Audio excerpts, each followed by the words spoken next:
All right, 99.9 Punk World Radio FM. You guys already know what time it is. And right here, we are actually live with a phenomenal Oakland, California punk rock band, and they go by Stay Out. And they are here right now, live on our YouTube channel and, of course, our radio station airwaves. How are you boys doing this evening? Doing great, man. Thank you for having us. Yeah. I got to say, you are most certainly welcome, guys. I actually discovered you guys in a Blink 182 group when you guys posted your music, and it absolutely freaking blew me away. I was like, I have to book these guys and reach out to them. Hell yeah. But I got to ask, man, for the individuals that aren't quite familiar with Stay Out, I was wondering if you can actually introduce yourselves individually. That way that the listeners can actually get a little vibe of you guys. For sure. My name's Nate Reynoso. I play drums and do some backup harmony stuff. I'm Mason. I play guitar and I also sing. What's up, everyone? I'm Carl. I play guitar. My name's Grant, and I sing and I play bass. And I have to ask, man, because you guys actually have such phenomenal chemistry. You four guys, when you guys get in the studio, you guys absolutely create magic. So I have to ask, like, what's the story behind Stay Out? Like, how did you four guys get together and just form this iconic band? Mason's actually a professional at telling the story. So, basically, one of my friends that I grew up with in high school, he took me to a party and I ended up meeting Grant and then his friend Alex, and we formed a band. Weirdly enough, I actually started on drums in the first version of Stay Out, which is pretty funny. But at the end of the day, we ended up being a four-piece because we got this other dude from Tyler, this other guy named Tyler. And then after that, down the road, we met Nate, and things just didn't work out with Tyler, so we grabbed Nate, and then just a three-piece with me, Grant, and Nate. And then we decided we definitely needed an extra guitar because it would add dynamics to the band. And we played with a band called the Creek Boys that was pretty cool, and then Carl was there. We met him, and now he is with us, and now they all live in a house together, and I live down the street, and it's awesome. Yeah, see money. Yeah. We just became a four-piece over time. So I got to say, sometimes four is better than three, guys, and it sounds like it was like fate and meant to be for you four guys to get together. Yeah, absolutely. We like to think that way. And also, as well, September 13th of 2017, you guys actually released your debut album titled End of the East Bay, that was actually produced by Josh Garcia of Motor Studios. I was wondering if you can actually tell our viewers the story behind this album, and of course, is it actually still available to be streamed or purchased today in 2023? Right. Yes, you can still stream Into the East Bay, and we still have limited amount of CDs of that from we have a limited amount of Into the East Bay CDs left, so it's pretty cool. And then and this is still the first pressing, so get them all you can. Fun fact, I actually played that entire album is recorded on Fat Mike's studio bass that he used in Motor Studios in San Francisco a lot. So, and then I got a rash on my arm after playing it. No, I'm just kidding. That is really cool that you guys actually had the opportunities to be in the same studio as NoFX as Fat Mike, man. Did you get the opportunity to meet Fat Mike as well while working in that studio, or did you just get the opportunity to use the guitar? No, unfortunately, we never got to meet anyone from NoFX, Fat Mike, or anybody. But it was really cool being there and being in the presence of bands like Swinging Utters and the Real Mackenzies, NoFX, and bands on Fat Records that had recorded there. So it's the history of being there was really cool. You could kind of feel the energy when you were recording stuff. Being around Josh is always pleasant too. That dude's so cool and down to earth, really great dude. Does great work. He's always super honest and really wants to bring the best out of any album he does. So it was really great anytime we work with him. Yeah. What was the band that was there when we went to visit? They did a reggae cover of She. Oh yeah, there's a band on Fat Records called the Mad Caddies. Mad Caddies. I'm sure you're familiar with them, but they were actually recording that reggae tribute thing or cover. Yeah, they did like a reggae album. It was a bunch of covers of songs that are reggae, but they turned them into it. Yeah. So we were there when they were recording one of the songs there, so it was kind of cool. Yeah.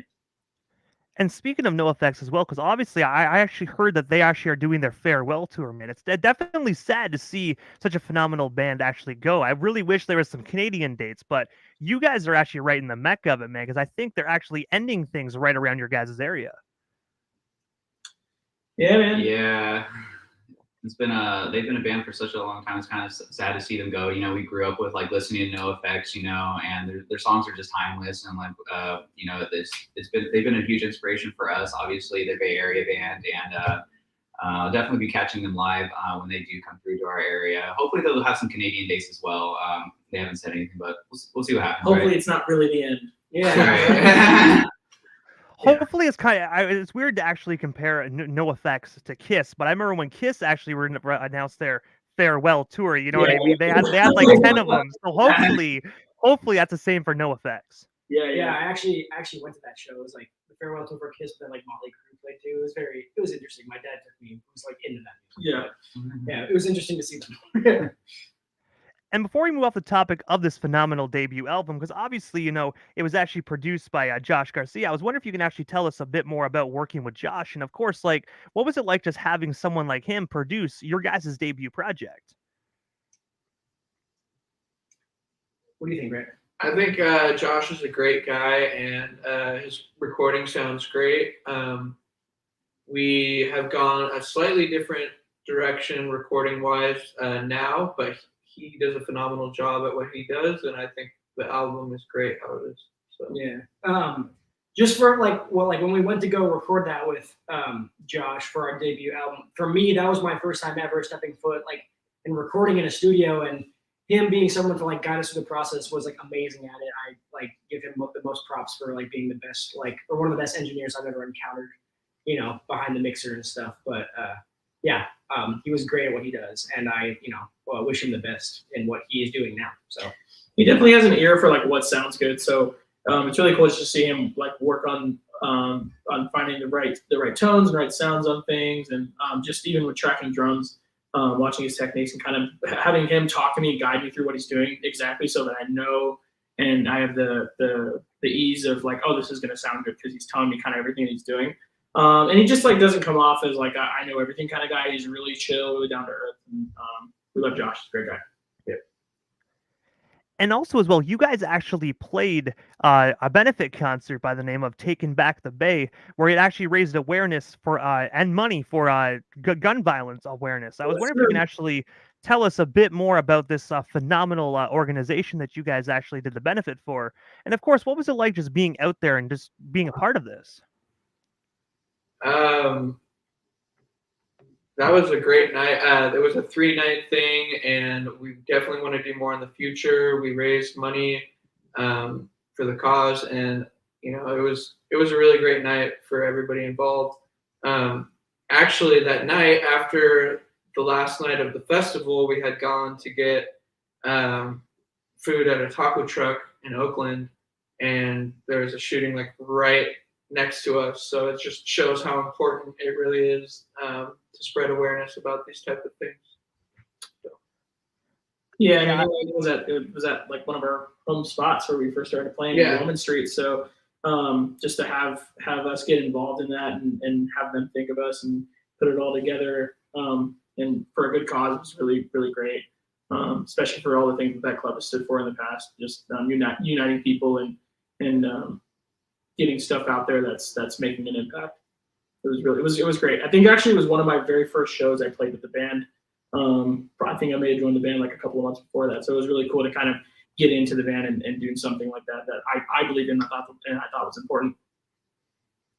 And I have to say, it definitely is a phenomenal thing that you guys did. And when you actually brought up the taco truck incident, man, that's absolutely sad just to be able to just actually do a concert like that. And then not even like minutes later, something like that happens right around the corner, man. But like you said, it just goes to show what really needs to be done in the community and what changes really need to be done. Right. Yep. I agree. 100%.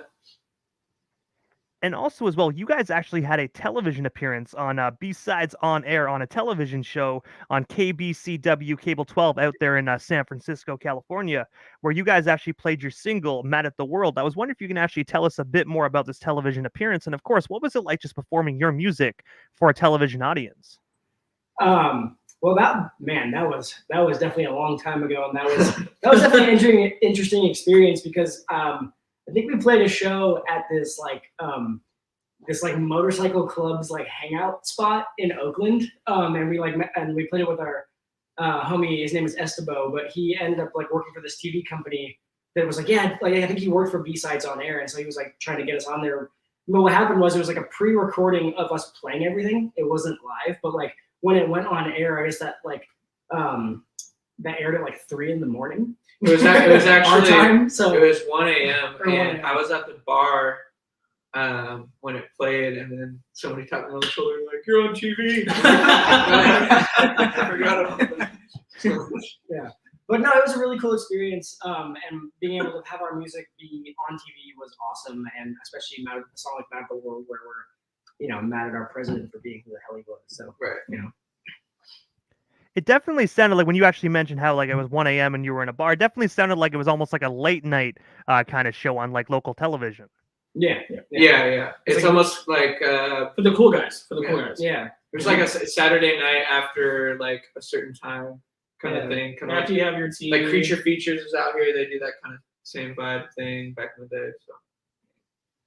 And before we move off this topic, guys, the one thing I have to ask is about this performance, because I've always wondered myself, like, what really goes into filming a performance for a television show like this? Was there extra restrictions you guys had to do, or do you just set your equipment up and just play it kind of like a normal gig? It was more along the lines of setting up kind of normal. They just had like a mixer board set up and stuff. Wasn't too much different than the standard thing, at least for this performance, but in future performances, anything could happen. So we'll see. And also as well, on January 6th of 2023, you guys actually released a single titled Life's So Lonely featuring the Queers. I was wondering if you can actually tell us a bit more about this most recent single. And of course, like, what was it like just working alongside the Queers? Yeah, I mean, I think I demoed that song out early 21, right? I sent it over to the guys because we all actually write songs. It's not just like our guitar players; like we all write songs. So I demoed that song on my computer, just kind of threw it together, and I sent it to these guys, and they thought it was really cool because they're kind of reminding us of like Queers, kind of Ramonesy thing. And we were thinking like, man, wouldn't it be cool if like we reached out to Joe King and asked him to sing on it? And he was super responsive and was super down. So as soon as we went to go track it with Dave Klein, he used to play for Agent Orange. We tracked it down in LA with him, and we got Joe's part, and it just kind of everything just meshed together, and we were all super stoked off the song. Yeah, I mean, they played out here at Bottom of the Hill, and then Mason and I went to go hang out with them. So we've been shooting calls back and forth. We've done, a lot of. We had his demo, and then we put it together, like you said, in LA, and it's been pretty awesome, and I can't wait to play with them. So. Yeah, and we're filming a video for it right now. Actually, just like before we hopped on this interview, we were doing a few of our shots for the upcoming music video in this exact area. So it'll be kind of cool. Yeah. So check that out when it comes out. It'll be coming out within the next couple months. I want to say. Yeah. So stay tuned for that. Because obviously, this song is actually with one of the members of the Queers. Is he actually going to be a featured in this music video as well, or maybe? Or is it... We can't say anything. We can't say. Yeah, you have to watch it. Hey, I gotta say, some of the best surprises are always best to be saved. So definitely hit that subscribe button on the YouTube, guys, and definitely hit the bell and be notified when it comes out. He's a lot more than you'd expect. He's a very good-looking guy. But also as well, I actually read on your website that Stay Out is actually planning a spring 2023 tour that is actually set to kick off in late April. I was wondering if you can actually tell our viewers a bit more about this up-and-coming tour, and of course, what cities or states do you actually plan on hitting during this spring tour? Mr. Grant. Well, it's in the works right now. The most I can say is that expect a West Coast loop, and within the fall, we're going to be playing a lot of West Coast shows, maybe some more. So, well, we want to get out as far as, and Steve, if you're watching, don't kill me for saying this. We might want to go out as far as Colorado. I'm not sure yet. We're kind of thinking about maybe going out that far and doing a big loop out in the whole West Coast doing Midwest, and then hitting up like up north. But like I said, I can't say anything, or our manager Steve will lock us all in cages. So There's other reasons why. So recently we found out some information from a band. So there's talks about changing some stuff up a little bit, but definitely, check out the website, follow us on our social media, stay like updated with what we're doing, and we'll have some news for you on that soon. yep. It definitely sounds like 2023 is the year of Stay Out, man. I'm definitely excited for you guys, man. It seems like you got a lot of phenomenal and great stuff currently in the works. Yep. And it looks like your manager, he just said, yes, I'm watching. So hopefully that's not a yes, I'm watching, or a yeah, guys, I'm That's watching. exactly what- God, guys, I'll lock the doors. It'll be in a minute. He's like, why haven't you answered me? But either way, guys, just blame it on me. Just say I was prying too much. Yeah. But also, I actually read in your guys' Instagram bio that you guys currently actually, not only aside from the tour, you guys actually have a new album you guys are currently working on as well. I was wondering if we can actually just touch base on this album a little bit, because obviously it's still in the works. You can't let too many cats out of the bag. But what can our viewers and listeners expect from this up and coming Stay Out album when it does drop to the general public? Definitely newer, bigger, better. I think we spent a lot of time in the songwriting process and really making sure we're getting the sounds right, and just making it the best it can be. I think we pretty much just finalized artwork, so you should expect to see that relatively soon. And we're really excited about the songs. I think they came together really well. It's a new era of Stay Out, I would like to say.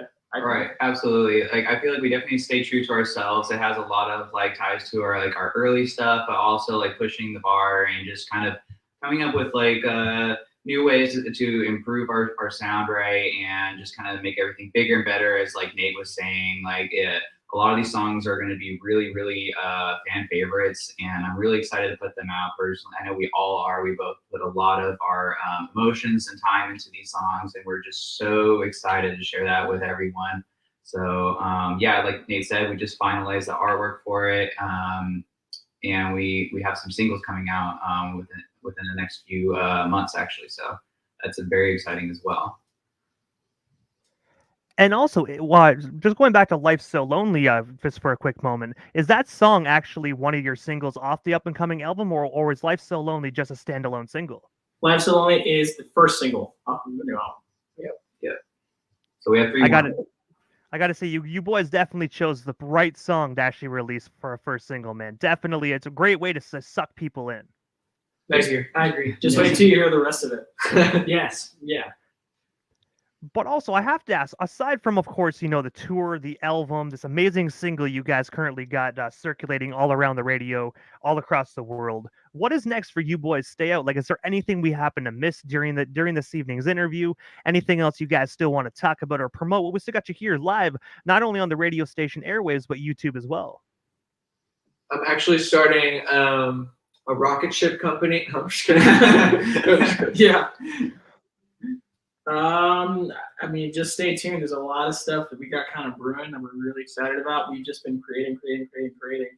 And we're just kind of getting together this package to deliver to everybody that likes what we do. And we can't wait to take on more people into our family and our fan base. Yeah. So we're really excited to come out and see you guys on tour and getting more people excited about the music we're making. So Yeah. And meet more people like Mr. DJ Immortal here. Hey, I got to say, it was such an honor being able to speak with you guys here this evening. But before we part ways, I have to ask, man, for the individuals that don't have you guys on social media, how can we actually follow you on like Twitter, Facebook, Instagram, all the social media handles that you guys currently use to actually keep individuals updated? You could go to officialstayout.com, and that will have all of the quick links there. But for the most part, you can go to @stayoutband, and you'll find us pretty quickly. Yeah, and check out our Spotify too, so you can listen to our music that we'll be putting out. All of our new releases will be on there, as well as Apple Music and YouTube as well. So Instagram and website will have pre-saved links too for all those singles coming out. So, and I would probably say we're like, in terms of all social media, we're probably most active and updating the most on Facebook and Instagram. So follow those for sure. But yeah, it was awesome. And I got to say, first and foremost, guys, thank you so much for just giving us a bit of your time here this evening on this amazing Sunday evening, just to speak with us out here in Canada. It was such an honor. Hopefully down the line we can make this happen again sometime soon. But for now, definitely safe travels on your up and coming tour, and definitely, man, can't wait to hear the new record when it does drop to the general public. Awesome. Yeah, man. Cool. Thanks for Thanks having us. for having me. Nice to Yes. nice to meet you. Hey, nice to meet you guys as well, and you're most certainly welcome.